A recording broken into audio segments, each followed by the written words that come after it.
हर रोज एक नई कहानी देखने के लिए चैनल को सब्सक्राइब करें और बेल आइकन दबाना ना भूलें। आशा एक गरीब औरत थी जो बड़ी ही मुश्किलों से अपनी एक लौती बेटी साक्षी का पेट भरती थी। पति की मौत के बाद उसके हालात बहुत खराब हो गए थे। वो दूसरों के घरों में काम करके ही अपने घर में 2 वक्त की रोटी खा पाती थी। ऐसे ही नवरात्रों के प्रारंभ होने का समय पास था, जिसके कारण आशा को उसकी मालकिन विमला बोलती है, आशा आज तुम मंदिर की सफाई कर दियो अच्छे से। कल से नवरात्रे शुरू होने वाले हैं ना, तो बहुत सारा काम है, इसीलिए तू और तेरी बेटी जल्दी जल्दी काम कर देना। मालकिन मैं ही कर लूंगी सारा काम, वो छोटी है, कोई भूल चूक हो गई तो खामखा नुकसान हो जाएगा। ठीक है, जो करना है जैसे करना है करो, लेकिन काम खत्म करके ही जाना है तुम्हें। विमला आशा को उसका सारा काम बताकर चली जाती है, जिसके बाद आशा मंदिर की सफाई में लग जाती है। तभी उसकी बेटी मंदिर में रखी बड़ी सी माता की मूर्ति को देखकर बोलती है, माँ, मालकिन के घर पर तो माता रानी की इतनी बड़ी मूर्ति है, क्या इसलिए उनके पास इतना सारा पैसा है? हमारे घर पर छोटी सी मूर्ति है तो हमारे घर पर कुछ है ही नहीं। बेटी, माता रानी हमारी भक्ति से प्रसन्न होती है, ना कि उन पे किए खर्च से, क्योंकि उनके लिए अमीर गरीब सब एक समान होते हैं। नहीं माँ, तुम झूठ बोलती हो। अगर माता रानी सबको एक समान देखती है तो फिर हम गरीब क्यों हैं? साक्षी देख, मेरे पास अभी इतना वक्त नहीं है, सारा काम खत्म करके अभी घर पर भी जाकर नवरात्रों की तैयारी करनी है, तो इसलिए तू जा यहाँ से। साक्षी घर में इधर उधर घूमने लगती है। तभी विमला हाथों में फलों की टोकरी लिए खड़ी होती है और साक्षी को ऐसे घूमता देखकर उससे बोलती है, ए लड़की, कहाँ घूम रही है? इधर आ, मेरी मदद कर। ये फलों की टोकरी अपनी माँ को दे दे, कल पूजा के लिए है ये फल ध्यान से ले जाइयो। ठीक है आंटी जी। साक्षी फलों की टोकरी लेकर मंदिर की तरफ जाती है, तो वहाँ आशा को ना देखकर वो टोकरी वहीं रखते हुए देखती है कि उसमें कई तरह के फल होते हैं, जिसको देखकर वो बोलती है, ये सारे फल माता रानी खा पाएंगी क्या? इतने सारे फल हैं, अगर इनमें से मैं एक ले लूंगी तो माता रानी बुरा तो नहीं मानेगी, उनके पास तो पूरी टोकरी है। साक्षी एक फल निकाल के जैसे ही खाने लगती है, विमला उसे देख लेती है, जिसके बाद वो गुस्से में बोलती है, ए लड़की, ये क्या कर रही है? पूजा के फल झूठे करेगी क्या? शर्म नहीं आती तुझे? एक खींच के थप्पड़ पड़ेगा ना। माफ कर दो आंटी जी, गलती हो गई, पर मैंने खाया नहीं, वापस रख देती हूँ। अरे चुप कर, छू तो दिया है ना तूने फल, सारे फल अशुद्ध कर दिए तूने। विमला की आवाज सुनकर आशा वहाँ आ जाती है और अपनी बेटी का बचाव करते हुए बोलती है, मालकिन माफ कर दो इसको, फल के पैसे मेरी तनख्वाह से काट लेना, पर इसको माफ कर दो। ठीक है, तेरी वजह से माफ कर रही हूँ इसे, और इसे दोबारा मत लाना यहाँ पे। जी मालकिन। विमला इसके बाद नवरात्रि के लिए पूरे घर की सजावट करवाती है और आशा अपना सारा काम खत्म करके कुछ पैसे लेकर अपने घर आती है, जहाँ वो आते ही अपने घर के छोटे से मंदिर की सफाई करने लगती है। ये देखकर साक्षी बोलती है, माँ, साफ सफाई करने से क्या फायदा होगा? माता रानी तो विमला मालकिन की ही प्रार्थना सुनेगी। ऐसे नहीं बोलते बेटी, माता रानी हर किसी को उसके हक का ही देती है। चल अब मेरी मदद कर साफ सफाई में। दोनों माँ बेटी अपने छोटे से मंदिर को अच्छे से सजाती हैं।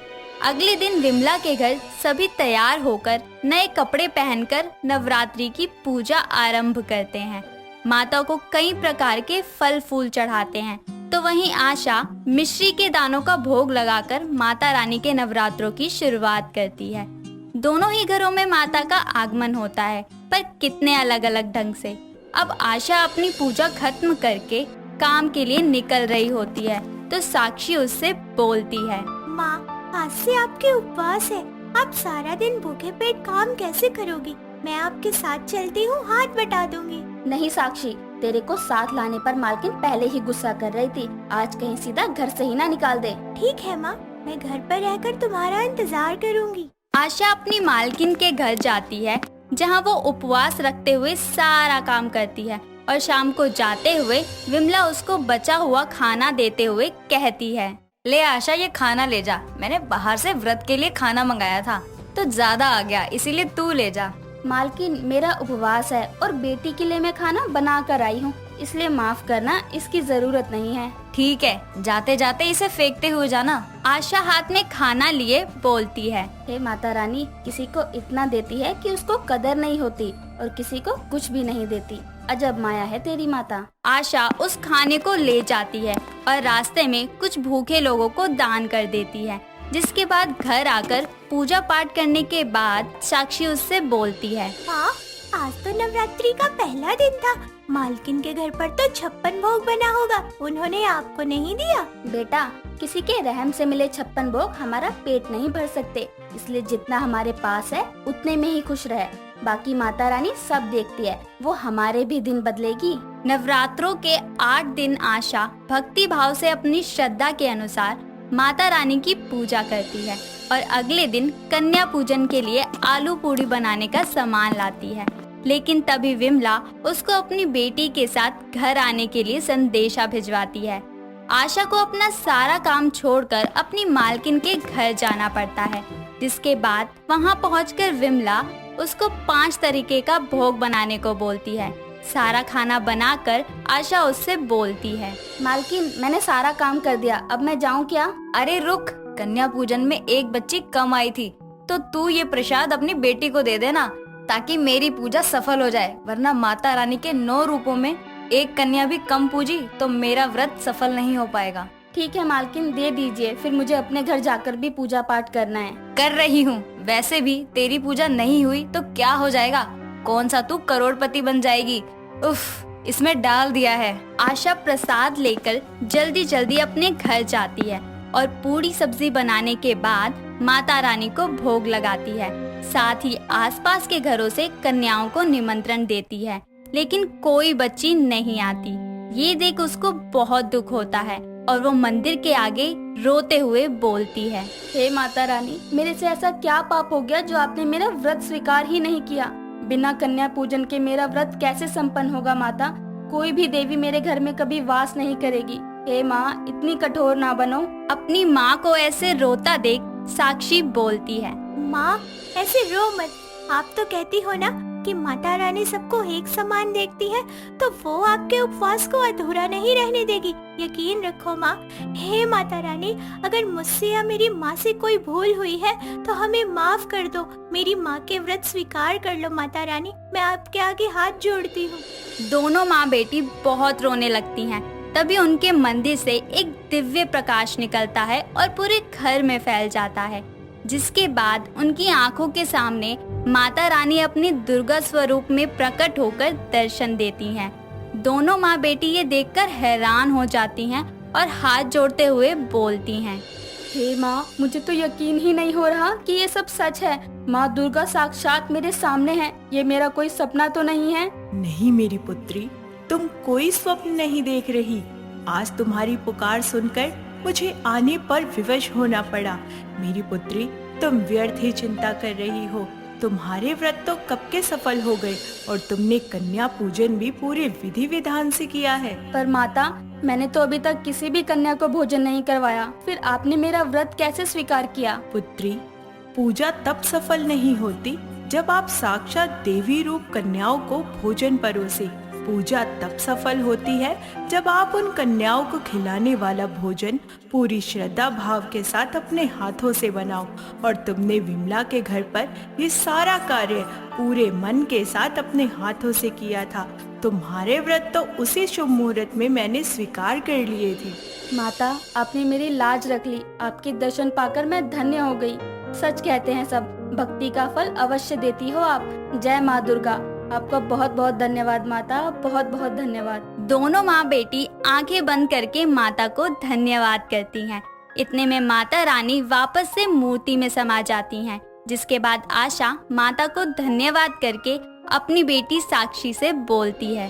बेटी, मालकिन के यहाँ से मैं आज की पूजा का प्रसाद लाई हूँ। तेरे हिस्से का है वो, तो तू खा ले, मैं अभी प्लेट में डालकर लाती हूँ। आशा विमला के यहाँ से लाया प्रसाद निकालती है तो उसमें सोने चांदी के गहने होते हैं। ये देख आशा हैरान होकर बोलती है। अरे, इसमें तो मेरे सामने मालकिन ने प्रसाद डाला था, फिर ये सब कैसे? तभी उसका ध्यान माता रानी की मूर्ति पर जाता है, जिसमें से हल्का सा प्रकाश दिखाई देता है। वो समझ जाती है कि ये सब माता रानी की कृपा है।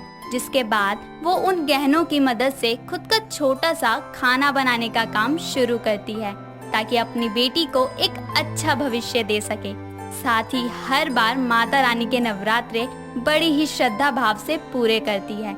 इसी के साथ सारे बोलो सच्चे दरबार की जय।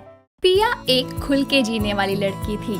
वो अपनी माँ बबली और पिता सुभाष के साथ रहती थी, लेकिन उसकी जिंदगी की सबसे बड़ी पनौती थे उसके रिश्तेदार, जो आए दिन उसकी जिंदगी को झंड बनाने का मौका नहीं छोड़ते थे।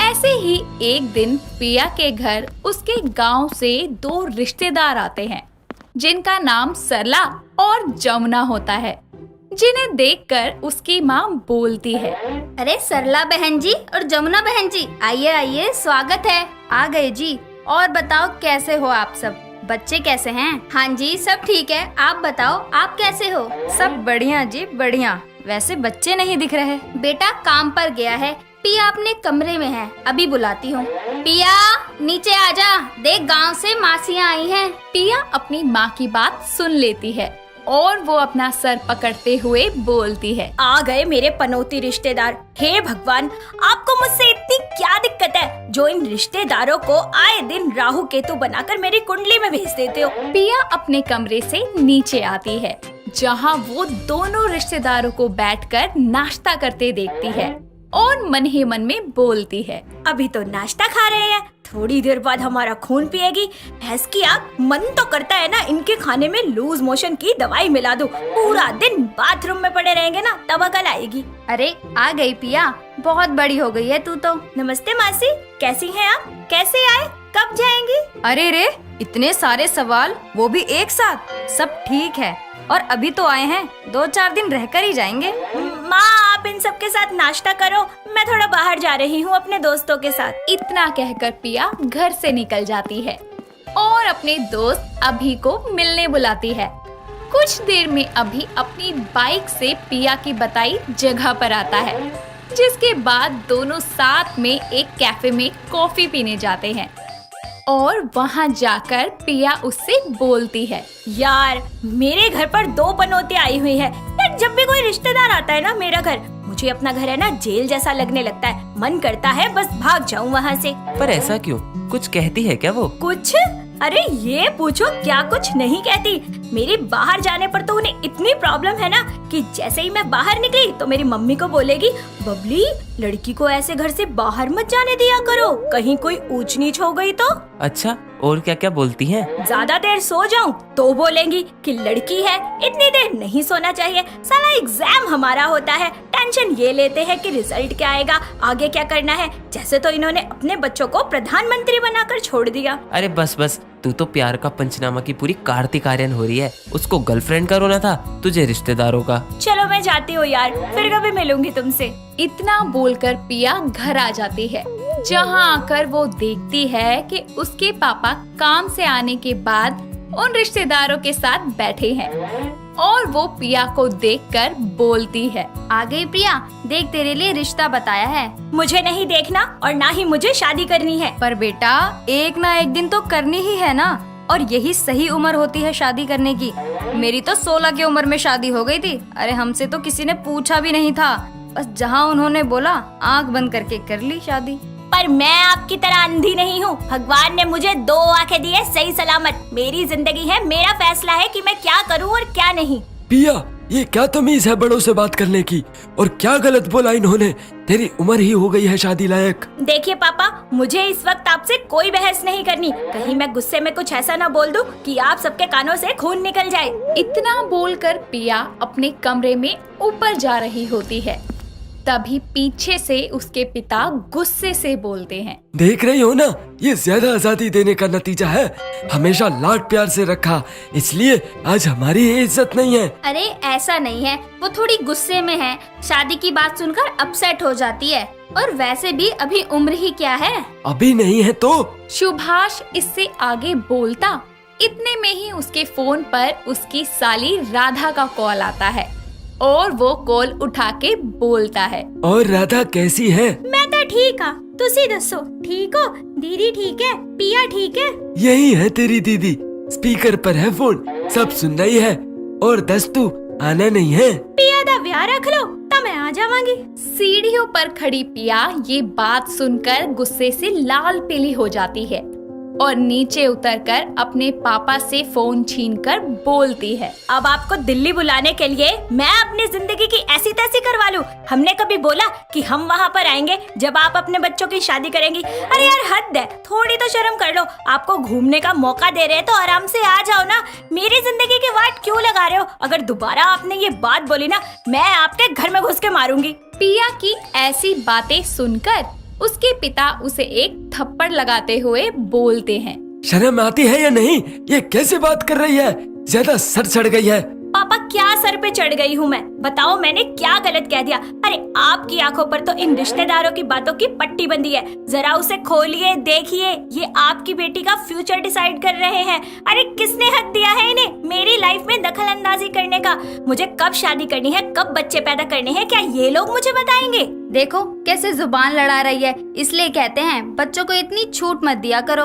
आप तो चुप ही रहिए, कभी आपने अपने घर में झांका है? अरे खुद का बेटा 10 जगह मुंह भी मारता होगा ना, तब भी उसे गंदा नहीं कहेंगी, लेकिन हमारे घर में चली आती है। तो मुन्ना मौसी आप भी बताइए ना, आपने अपनी बेटी की शादी 17 साल की उम्र में कर दी थी, कभी हाल पूछा है उसका? अरे उसका पति आए दिन उसे मारता है, रोज फोन करके बताती है मुझे। अरे तो क्या हुआ, शादी के बाद थोड़ा बहुत एडजस्ट करना पड़ता है। ओ जे शट अप यार, एडजस्ट करने की बात कर रहे हो? अरे मार खाते खाते एक दिन जब वो मर जाएगी ना, तब बोलना एडजस्ट करो। और पापा देख लो, आपके ये सड़े से रिश्तेदार जो अपनी बेटी का घर नहीं बसा पाए, वो आपकी बेटी के लिए रिश्ता ढूंढ रहे हैं। हाँ, अच्छा हुआ कि मैंने इसका रिश्ता नहीं करवाया, वरना लड़कों वालों को मैं क्या मुंह दिखाती कि कैसी बदतमीज लड़की से मैंने शादी करवाई है। अरे अगर थोड़ी शर्म बची है ना तो चुप हो जाओ। और पापा मैं आपकी बेटी हूँ, आपने मुझे पढ़ाया है, प्यार किया है, बड़ा किया है, इन रिश्तेदारों ने थोड़ी ना किया है। मेरी शादी कब किससे कहाँ होगी ये फैसला आपका होगा, मेरा होगा, ना कि इन रिश्तेदारों का। पिया की ये सारी बातें सुनकर सरला बोलती है, बस कर, ऐसे जुबान लड़ाकर और कितना सर झुकाएगी अपने बाप का? बस कीजिए आप, सही किया पिया ने। मेरी बेटी की खुशियाँ बाहर वाले डिसाइड नहीं करेंगे, उसको पाल पोस कर इसलिए बड़ा नहीं किया कि एक दिन किसी रिश्तेदार के कहने पर उसकी उम्मीदों का गला घोट के हम उसको विदा कर दें। अरे जब बाप ही ऐसा है तो बेटी क्या ही होगी। हम जैसे हैं ठीक हैं, लेकिन आप दोनों अभी के अभी निकलो मेरे घर से। वाह पापा, I love you so much. इसी बात पे एक गाना सुनो, मैं विचंगा मेरा प्यो, विचंगा मेरी माँ, विचंगी रिश्तेदार टन टन। आखिरकार पिया के घर वालों को भी ये बात समझ आ जाती है कि पिया की शादी का फैसला और उसके हमसफर का चुनाव पिया का होना चाहिए, ना कि उसके रिश्तेदारों का। जिसके कुछ समय बाद में पिया की शादी उसकी पसंद के लड़के से हो जाती है और उसके बाद पिया अपनी जिंदगी की शुरुआत खुशी खुशी करती है। ललिता एक सख्त मिजाज की महिला होती है, उसे सब कुछ अपने कायदे कानून से करने की आदत होती है। उसके परिवार में उसका पति रामलाल, बेटी रूपा, बेटा वीरू और उसकी बहू बसंती रहती है। उसका पूरा परिवार उसके इशारों पे नाचता है, उसके बिना कहे उसके घर का पत्ता भी नहीं हिलता। उसके घर में कौन कैसे कपड़े पहनेगा, कब क्या खाएगा, कितना बोलेगा, कैसे हंसना है, सब कुछ वो ही तय करती है। एक दिन उसके परिवार में सब सुबह ब्रेकफास्ट के लिए पहुंचते हैं। 8:30 बजने को है और पता नहीं सबके सब कहाँ गए। गुड मॉर्निंग माँ। अरे गुड मॉर्निंग, तू बिल्कुल अपनी माँ की तरह एकदम पंचुअल है। और सुबह उठ के पढ़ाई तो कर ली थी? हाँ हाँ माँ, कर ली थी।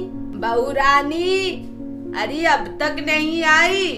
कितनी बार बोला है, मेरे आने से पहले टेबल पे खाना आ जाना चाहिए। अरे आती होगी भाग्यवान, इतना पारा हाई मत करो तुम। अजी तुम तो चुप ही करो। अरे ओ बहू, कहाँ मर गई? नाश्ते का टाइम भी हो गया। अरे जल्दी से टेबल पे खाना लगा दे। बस अभी लाई माँ जी। गुड मॉर्निंग माँ। वाह अच्छी। अरे तूने छीका कैसे? अरे तूने तो घर के संस्कार मिट्टी में मिला दिए। अरे कितना निकम्मा नकारा है तू। सॉरी माँ, मुझे कुछ देर हो रही है, मैं ऑफिस के लिए निकलता हूँ।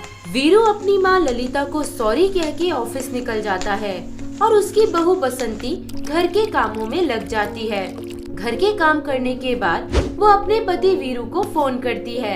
हेलो जी, कैसे हैं आप? मैं ठीक हूँ, अभी ऑफिस का कुछ इम्पोर्टेंट काम कर रहा हूँ, तो मैं फ्री होकर कॉल करता हूँ। थोड़ी देर बाद वीरू बसंती को कॉल करता है और फिर हेलो मेरी जान, खा लो मीठा पान। क्या हुआ, कोई जरूरी काम था क्या? वो क्या है ना, मुझसे इतना सारा काम, वो भी सासू माँ जी के बताए हुए टाइम पर, बिल्कुल भी नहीं होता। प्लीज मेरे लिए एक मेड रखवा दीजिए, मेरी थोड़ी सी हेल्प हो जाएगी। बसंती रख तो लेते यार, पर मेरी माँ है ना, कसम से ये नहीं मानेगी। मेरी माँ के सामने मेरी जुबान नहीं खोलती, ये सब अब तुम्हें ही करना पड़ेगा। मैं कह देती हूँ हाँ, हमसे ना हो पाएगा। इतने में पास में खड़ी उसकी सास ललिता सारी बात सुन लेती है और बोलती है, ओहो, तो ये बातें होती हैं मेरे पीठ पीछ। तुझे मेड चाहिए? अरे ओ महारानी, किस लिए लाई थी तुझे अपने घर बहू बना के?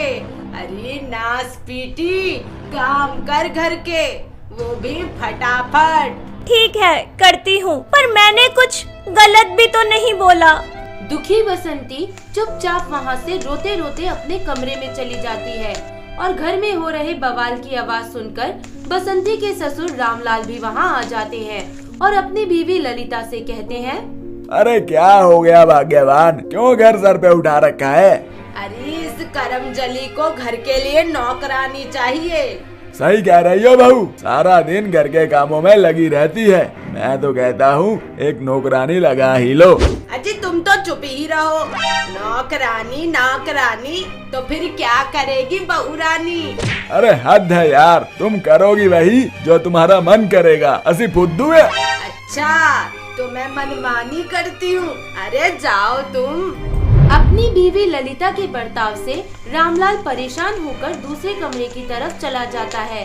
तभी रूपा कॉलेज से उत्तरा सा मुँह लिए घर आती है। तभी अरे क्या हुआ मेरी लाडो को, मुँह क्यों बना रखा है? पापा, आज मेरे फर्स्ट सेमेस्टर का रिजल्ट आ गया। अरे तो क्या हो गया बेटी, मेरे तो इससे भी कम नंबर आते थे। 5वीं में 5 बार फेल हुआ था मैं। होना क्या था, मैं फेल हो गई। अरे ऐसे कैसे फेल हो गई? माँ आप तो कुछ बोलो मत, आपकी वजह से ही हुआ है ये। मैंने कहा था ना कि मुझे मेडिकल की पढ़ाई नहीं पसंद है, आप नहीं मानी। अगर आज मैंने अपनी पसंद का विषय लिया होता तो रिजल्ट कुछ और ही होता। अरे तेरी जुबान कैंची की तरह कच कच चलती ही जा रही है। अरे क्यों नहीं की ढंग से पढ़ाई? एक तो फेल हो गई, ऊपर से अपनी माँ से जुबान चलाती है। लगता है भूल गई मेरी पिटाई। ललिता रूपा को एक तमाचा जड़ देती है और तभी ये क्या तरीका है? तुम्हें भी खाना है क्या? नहीं। तो चुपचाप बैठो, मुझे मत सिखाओ कि घर में क्या करना है और क्या नहीं। मैं सब कुछ इनके भले के लिए ही करती हूँ, तो तुम मेरे मामले में टांग ना लड़ाओ। रामलाल और ललिता की बहस चलती रहती है और उदास हताश रूपा रोते हुए अपने कमरे में चली जाती है। तभी ललिता का पति रामलाल उसे समझाता है, बच्चों के साथ इतनी सख्ती अच्छी नहीं है। तुम अपने स्वभाव में थोड़ी नरमी लाओ, थोड़ा प्यार से बात करो, थोड़ा कंफर्टेबल फील करवाओ, वरना एक दिन तुम बहुत पछताओगी। पर ललिता अपनी मनमानी से बाज नहीं आती और फिर एक शाम उसके परिवार के सभी सदस्य उससे छुपके छत पे पार्टी कर रहे होते हैं। तभी अचानक वो वहाँ पहुँच जाती है। अच्छा तो तुम सब लोग यहाँ घर के कायदे कानून तोड़ नाच गा रहे हो, पार्टी कर रहे हो, क्या समझे? मुझे पता नहीं चलेगा। आज सबकी खबर लूंगी। घर के कायदे कानून भूले कैसे तुम?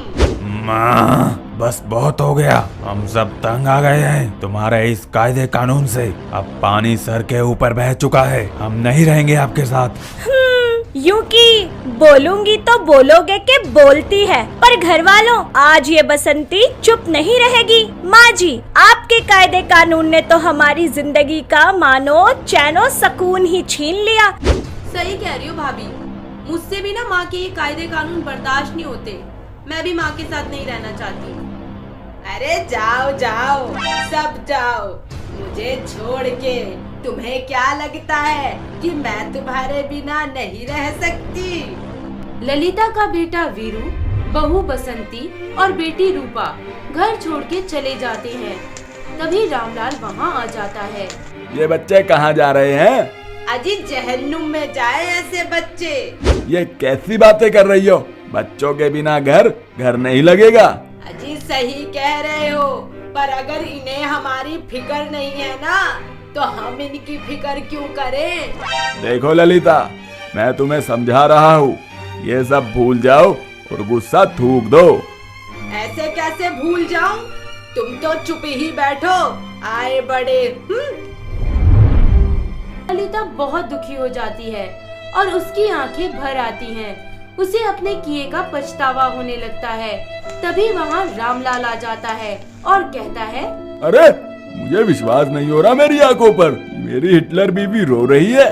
अजी बच्चे मुझे छोड़ के चले गए, आप ही कहो मैं क्या करूं, कहाँ मरूं? मुझे उनकी बहुत याद आ रही है। वैसे आज तुम मुझे चुप बैठने को नहीं कहोगी?